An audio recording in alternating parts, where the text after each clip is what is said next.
जय श्री राम।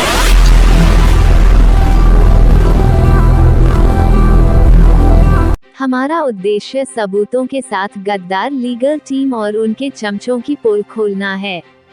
जब भी हम इनकी पोल खोलते हैं तो ये लोग निर्दोष आश्रमवासी भाइयों व बहनों की आड़ में छिप जाते हैं। हमने आज तक किसी भी निर्दोष आश्रमवासी भाई व बहन पर कोई आक्षेप नहीं लगाया है। आज हम फिर से गद्दार लीगल टीम और उनके चमचों की पूरे सबूतों के साथ पोल खोलेंगे। हमारे पूज्य गुरुदेव को न्यायालय ने एक फर्जी व बनावटी केस में आमरण कारावास की सजा सुना दी। पूज्य बापूजी की इतनी गंभीर स्वास्थ्य स्थिति होने के बावजूद उनको आज तक एक भी दिन की राहत नहीं दी गई। यह सवाल हम सभी साधकों के अंदर चलता रहता है कि पूज्य बापूजी के साथ ऐसा व्यवहार क्यों हो रहा है। ऐसा ही सवाल जब जागरूक व पढ़े लिखे साधकों के मन में चल रहा था तो कुछ पढ़े लिखे साधकों ने पूज्य बापूजी के जोधपुर केस की रिजल्ट कॉपी को खंगालना शुरू किया। ये कोई ऐसे वैसे लोग नहीं थे। इस टीम में भारत के सर्वोच्च परीक्षा IAS की तैयारी कराने वाले इंस्टीट्यूट के डायरेक्टर श्री अरविंद नेमा भाई, जो कि भोपाल युवा सेवा संघ के तत्कालीन अध्यक्ष है, मध्य प्रदेश पुलिस से रिटायर्ड वरिष्ठ पुलिस अधिकारी श्री अशोक मालवीय जी, श्री देवकानंदन मालवीय जी जो कि भारत सरकार के इनकम टैक्स विभाग में इंस्पेक्टर के पद पर तैनात हैं, भोपाल के एक जाने माने पत्रकार संदीप गौतम जी तथा यूनिवर्सिटी में प्रोफेसर लखन भाई थे। इन लोगों ने जोधपुर केस की रिजल्ट कॉपी का गहन अध्ययन किया और पाया कि पूज्य बापूजी का केस लड़ने वाली लीगल टीम जानबूझकर ऐसी गलतियां कर रही हैं, जिससे उस लड़की की फर्जी कहानी जज के सामने सच्ची साबित हुई और पूज्य बापूजी को आमरण कारावास की सजा सुना दी गई।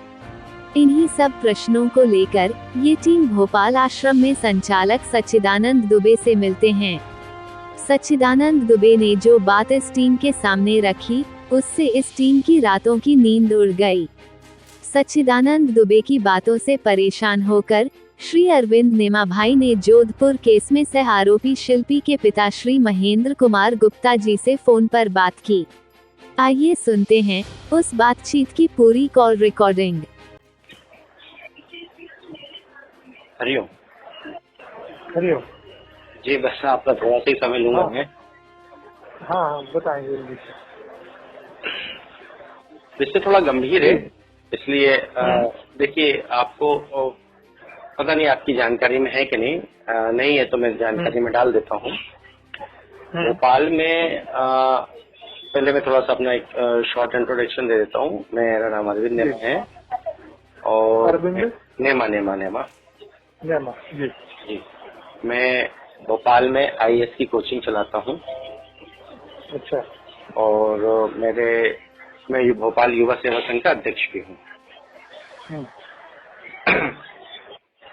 क्योंकि अभी जब लास्ट टाइम बापूजी जेल गए, हॉस्पिटल गए थे अप्रैल के आसपास मई में, तो काफी सारे मैसेजेस आ रहे थे हम लोगों के पास अलग अलग जगहों से। लोग कुछ का कुछ लीगल टीम को, कुछ का कुछ आश्रम वालों को बोलते थे उन मैसेजेस में, तो हमें भी अच्छा नहीं लगता था।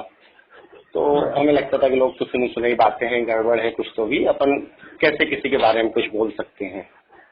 आप जो कह रहे हैं वो कितने विश्वसनीय है, इसकी भी कोई ऑथेंटिसिटी हमारे पास नहीं थी। और केस में गड़बड़ियां हुई हैं नहीं हुई हैं, ये सब सुनी सुनाई बातें थी। कोई फेसबुक से कह रहा है, कोई ट्विटर से कह रहा है, कोई कुछ कह रहा है। तो इस बात को लेकर काफी द्वंद था। तो हम लोगों ने सोचा काम करते हैं कि हम क्यों ना उस केस को ऑथेंटिक तरीके से स्टडी करें। आरोप प्रत्यारोप से कोई हल नहीं निकलने वाला है। तो हमने जो 25 अप्रैल 2018 को मधुसूदन शर्मा जो जज था, उसका जो डिसीजन आया था उसको हमने फिर पढ़ा, 453 पेज का। उसे हमने अच्छी तरह पढ़ा, वो कई बार पढ़ा। ऐसा नहीं कि एक आध बार पढ़ लिया, रफली पढ़ लिया, कि हमने उसको थोरोली पढ़ा, अच्छे से पढ़ा। और फिर उसमें से कुछ बातें ऐसी निकल के आई कि हमें लगा कि यार हमारे तरफ से जो केस पुटअप किया, जिसने भी किया, वो उसमें काफी सारी खामियां रही हैं। तो ये बात हमने अलग अलग जगह लोगों को बताना शुरू की, पूछना शुरू की। तो हमें कोई ऑथेंटिक पर्सन भोपाल में नहीं मिल रहा था कि हम किसको बताएं जो जानकार हो, क्योंकि अधिकतर संचालक लोग भी इस चीजों से, आश्रम वाले भी नहीं जानकार है, उनको भी इतनी जानकारी नहीं होती है। हाँ, वो अपनी सेवा में लगे रहते हैं, उनको जो भी आज्ञा या सेवा आती है। तो किसी से बात करो, कोई भी कहता था यार हम नहीं जानते इस विषय में ज्यादा कुछ। तो भोपाल में एक आपकी जानकारी में होगा, एक सच्चिदानंद दुबे नाम का एक बंदा है जो अक्षर सागर में है। तो हमको मालवीय जी ने बोला कि दुबे जानकार है, अपन उससे मिल लेते हैं। मैं मालवीय जी का एक शॉर्ट इंट्रोडक्शन आपको दे देता हूँ। मालवीय जी रिटायर्ड एडिशनल एसपी हैं। बातें खत्म हो गई। तो हमने कहा, क्योंकि वो भी इतने जानकार नहीं है, हमने उनको जब ये बातें बताई तो उन्होंने कहा जब इतनी गंभीर बात है तो अपन को जानकार व्यक्ति से मिलना चाहिए। तो उन्होंने कहा कि दुबे जो है वो जानकारी रखता है लीगल की। हमने कहा ठीक है, कोई दिक्कत नहीं, अपन दुबे जी के पास चलते हैं। तो हम युवा सेवा संघ के 4 लड़के थे, मैं चारों का एक शॉर्ट इंट्रोडक्शन आपको दे देता हूँ। इसमें एक था देवकी नंदन मालवीय जी थे, ये इनकम टैक्स इंस्पेक्टर है, और ये मालवीय अंकल के सुपुत्र हैं। अच्छा। हाँ। एक संदीप गौतम जी है जो कि पत्रकार है जी।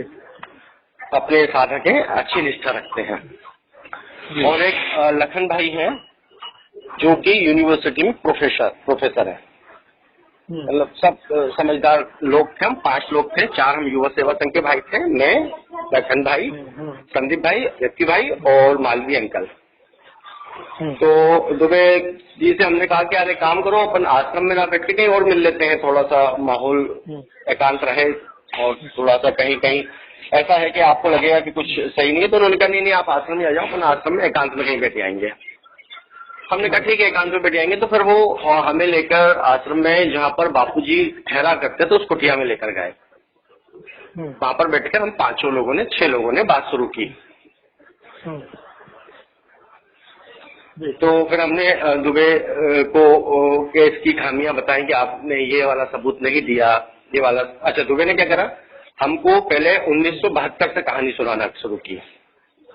1972 की कहानी सुनाई, बोले ये एपिसोड नंबर 1 है, ये शब्द उसी के एपिसोड वाला वर्ड। 1972 की कहानी सुनाई कि सूरत का जो आश्रम था वहां पर एक जमीन लगी हुई थी नदी के पास में, वो जमीन वेस्टेज थी और हम लोगों ने उस पर कब्जा किया, या तो फिर वहां से ऐसा ऐसा हुआ और ऐसा हुआ। वो पूरी एपिसोड उन्होंने सुनाया। हमने कहा ठीक है। फिर उन्होंने एपिसोड नंबर 2 सुनाया। वो एपिसोड नंबर 2 2006, 2007, 2008 के आसपास का सुनाया। कि जब गुजरात में इलेक्शन थे तो बापू ने जो है काली दाढ़ी और सफेद दाढ़ी को डांट के भगाया था।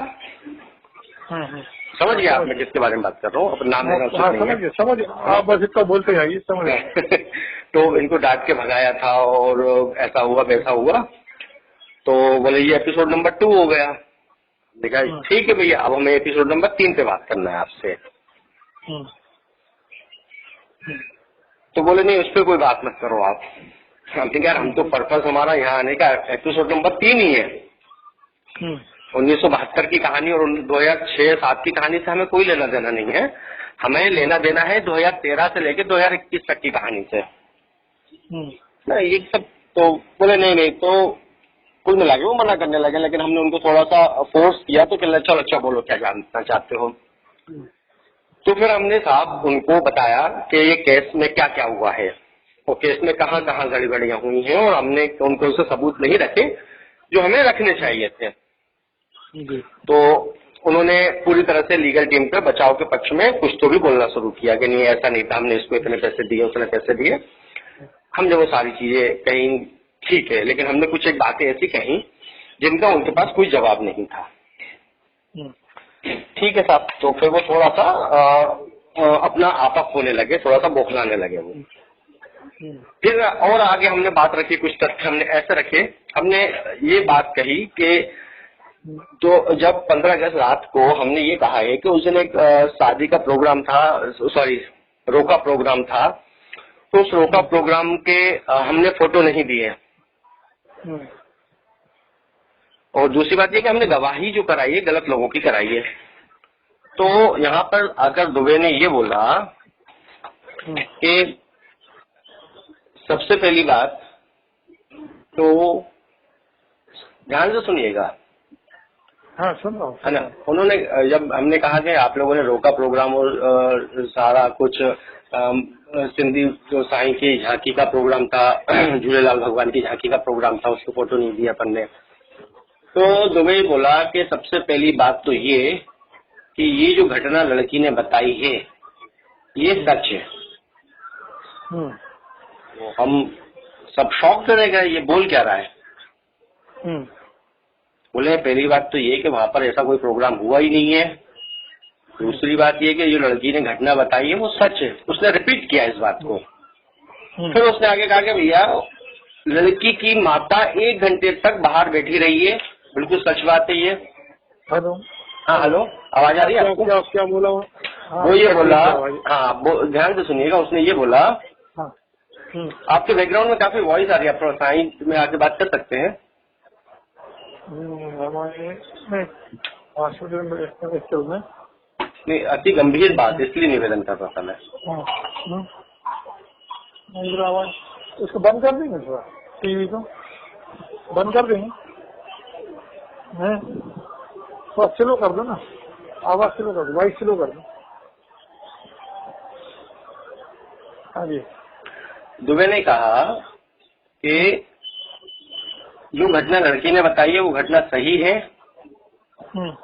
लड़की की माँ 1 घंटे तक बाहर बैठी रही, लड़के को पिता को भेज दिया गया कहीं पर, 1 घंटे तक लड़की बापू की कुटिया में रही है, ये घटना सही है।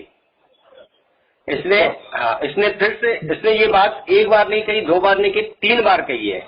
मतलब अगर हम ये माने कि जो जोश में आके बोल दिए या कुछ बहकावे में आके बोल दी है, तो उसने 3 बार एक ही बात को रिपीट किया कि घटना सही है, लड़की 1 घंटे तक बापू की कुटिया में रही है। उसने आगे ये कहा दुबे ने कि हमें नहीं मालूम बापू ने उसके साथ क्या किया है, क्या झाड़ा फूकी की है, क्या किया, हमें नहीं मालूम बापू ने उसके साथ क्या किया है। उसने फिर से कही ये बात, और उसने ये कहा कि हम ये नहीं बोलते कि लड़की झूठ बोल रही है, और हम ये भी नहीं बोलते कि लड़की सच बोल रही है। आप समझ रहे हैं वो क्या बोल रहा है? वो बोल रहा है कि हम ये नहीं बोलते कि लड़की झूठ बोल रही है, और हम ये भी नहीं बोलते कि लड़की सच बोल रही है। फिर उसने आगे कहा कि मैं सीना ठोक के कहता हूँ, मैं सीना ठोक के कहता हूँ कि लड़की बापू कुटिया में थी, मैं वहीं था, और मुझे ये घटना किशोर ने भी बताई है। किशोर दुबे वहीं था, दुबे वहीं था, ऐसा दुबे ने कहा है। अच्छा। हाँ, दुबे वहीं था, ऐसा दुबे ने कहा है, और मुझे ये घटना किशोर ने बताई है। मैं सीना ठोक के कहता हूँ, उसने 3 बार बोला प्रभु ये बात। अब हमारे पास कोई जवाब नहीं था, हम शॉक्ड थे, हम निरुत्तर थे, हम व्यथित थे उस समय, हमें समझ में नहीं आ रहा हमने मतलब हुआ क्या ये, और हम बड़े अजीब सी स्थिति से लौटे फिर वहां से। 2 दिन तक हम साइलेंट मोड में रहे, हमने आपस में भी किसी से बात नहीं करी। हम में से कुछ भाई रात भर नहीं सोए, क्योंकि उसने जो घटना गई हम किससे शेयर करें, हमारे साथ ये हुआ, और उसने ये कहा है कि ये घटना सही है, बापू ने ऐसा किया है। हमारे एक लखन भाई है, उन्होंने अपनी पत्नी से भी बात नहीं की इस विषय में, वो रात भर नहीं सोए, मैं आकर रोया हूँ, सब व्यथित रहे, हमें लोगों को समझ में नहीं आ रहा हुआ क्या, ये क्यों हुआ, ऐसा वैसा। उसके बाद फिर ये बात हमने हमारे पास 5 गवाह हैं, फिर हमने कोशिश की कि कोई तो एक्शन ले, तो अब हमारे पास हमें लगा कि हमें आपसे बात करना चाहिए कि अगर आश्रम के अंदर के संचालक इस तरह की बातें करेंगे तो कैसे काम चलेगा प्रभु। और मेरा आपसे निवेदन है कि आप इस पर इंक्वायरी कीजिए, अगर हम झूठे हैं तो हमें दंड दीजिए, अगर वो झूठा है, अगर उसने ये कहा है तो आप वो पूज्य बापू तक ये बात पहुंचाइए और उसकी सही व्यवस्था कीजिए, क्योंकि ऐसे लोग हमारी सेवा को, हमारी संस्था को बदनाम करते हैं।